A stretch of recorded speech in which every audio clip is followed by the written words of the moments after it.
So we now have five who voted for Donalds. That means that on this roll call, at least McCarthy will not, most likely will not get the Speaker's gavel. Garrett Haake, let's also catch up on a couple of people who have moved into what would be the Speaker's office. Roy Donalds and Scott Perry? Do we know anything about what's up? Not the Speaker's office, Andrea. So what's happened here, the minute this vote got underway, several of the members of that anti-McCarthy faction hightailed it off the floor. Chip Roy, Scott Perry, Byron Donalds, himself the nominee for Speaker, followed shortly thereafter by Dan Bishop, who had just introduced Byron Donalds, and Lauren Boebert. They're not talking, but they have all ended up in another office that's being used for some of these negotiations, about downstairs, about 100 yards away from where I'm standing right now, with some of the McCarthy allies like French Hill, other Republican members who've been trying to kind of midwife these negotiations between McCarthy and his opponents. And I think it's noteworthy that for the first time in as many days as we've been covering this, none of those folks were talking. They were very tight-lipped on the way out. A lot of no comments, a lot of we're just going to keep talking. This is a situation in which the absence of new information suggests to me a certain amount of activity here. We knew going into this vote, Kevin McCarthy told me on the way to the floor, told other reporters, no expectation that the vote totals here will change. But the fact that people are having these closed-door meetings now and clamming up in public is typically a signal that something is actually noteworthy afoot. And we've got more work to do as reporters to figure out what.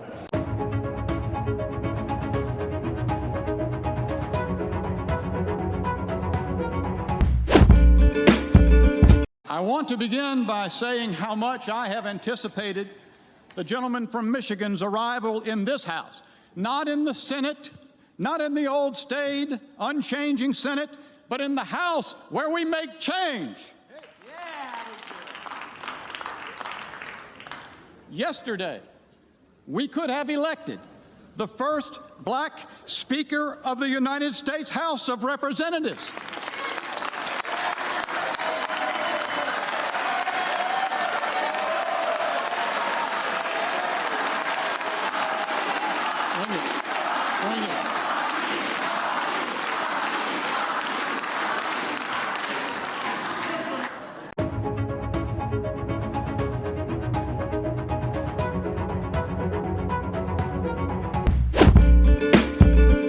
Senior congressional correspondent Chad Pergram, though, kicks us off live from Capitol Hill. Chad?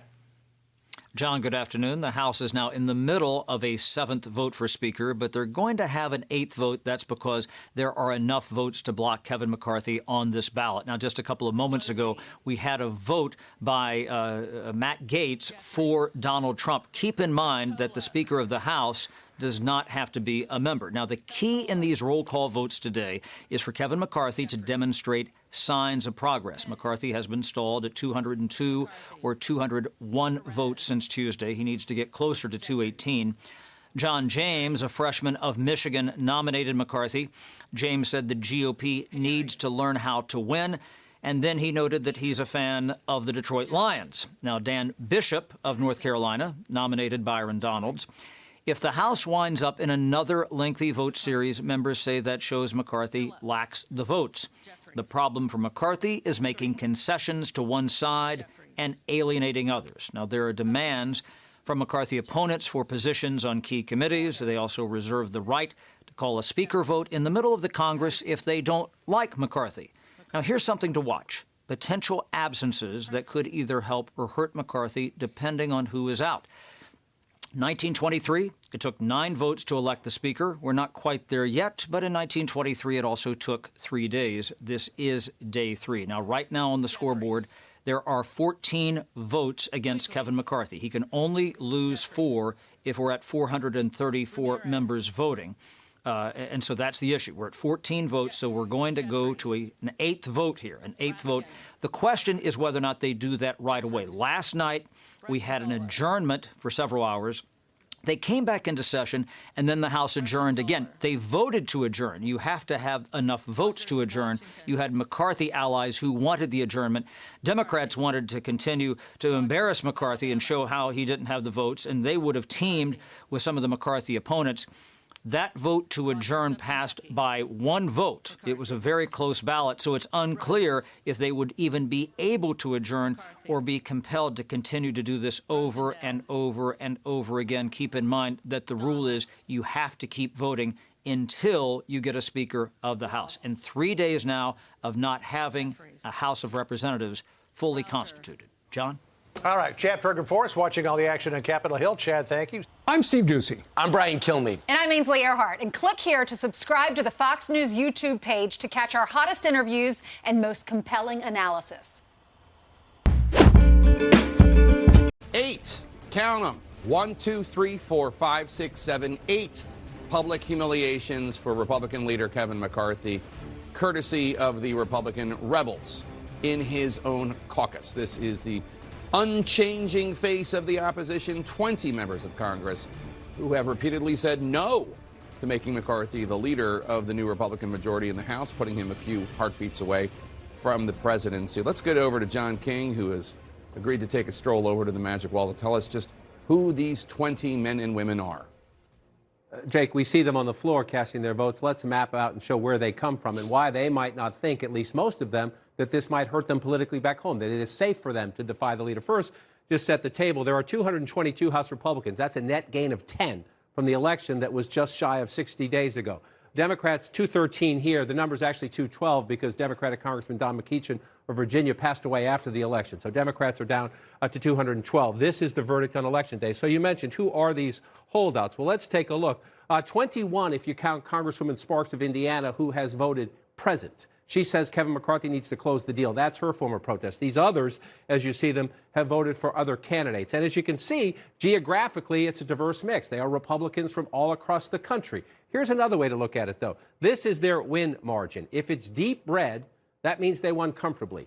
If it's more of a pink, you see one here and one here, that means they were relatively close races. Lauren Boebert stands out among the holdouts in that when she won re-election, Jake, earlier this month, she just won re-election, 546 votes. So she, you could argue, is taking the biggest political risk here. The voters back in her district just sent her back to Congress. Is she taking a risk? Does she care? That's a question for Congresswoman Boebert. You come back out and you look at the rest of the map, though, most of these Republicans won big. Let's just come down in here, come to Oklahoma. You have a congressman-elect here, Josh Breachin right there, 72.4% of the vote. So, yes, the country might not like what's happening, the chaos on the floor. He thinks he can go home. He just got 72% of the vote. He thinks he is safe. Let's just move around the country a little bit more, and you can come up to our neighborhood up here. Scott Perry of the Freedom Caucus is one of those who is in a bit of an iffy district, a safe Republican district, but not a blowout Republican district. You see here, he got 54% of the vote in the election 60 days ago. So is this a risk? He has decided it's a risk worth taking, clearly. More of a marginal district, but still a solid Republican district, just not by a blowout margin. You come down to Maryland right here, and you see Andy Harris, again, 54, 55%, if you want to round that up, in the election there. This is a pretty solid Republican district, not a 60% or a 70% district, but Andy Harris thinks he can be anti-establishment, anti-leader, anti-institution, chaos caucus, pick the term you like there. And that's what is interesting. If you're looking at the map and you pull it out, most of these are safe Republicans. So, yes, they're defying their leadership. They might be embarrassing their party. They might be embarrassing the institution. They might be ignoring the national will of the American people, Jake. But when they look at the districts back home, I'll just pop another one up here and go to Illinois. Remember, we had Congressman Davis on, former Congressman Davis. He was beaten in the primary by Mary Miller. She had Donald Trump's endorsement. She got 71% of the vote in that district. So she is sticking it to the leader, yes. She thinks the people back home will support her. So this is one more quick way to look at this. Here's the 21 of them here. If you look at the 21 of them, 16 of them received Donald Trump's endorsement back in their primary. So they got here in part thanks to Donald Trump. Donald Trump wants them to vote Kevin McCarthy, but even to Donald Trump, they are saying no.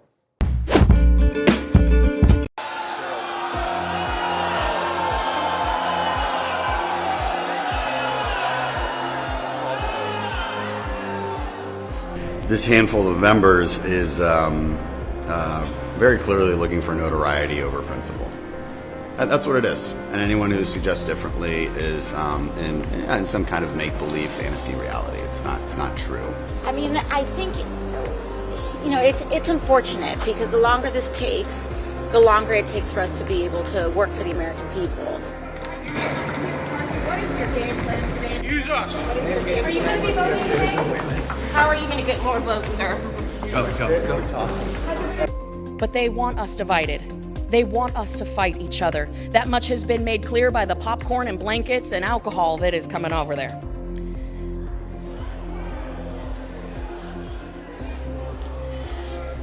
The House is not in order.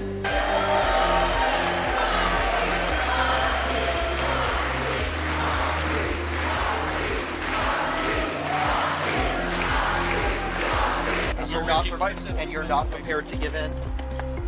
Will you vote for a motion to adjourn today, Mr. Roy? I never give in defending the people I represent against the swamp.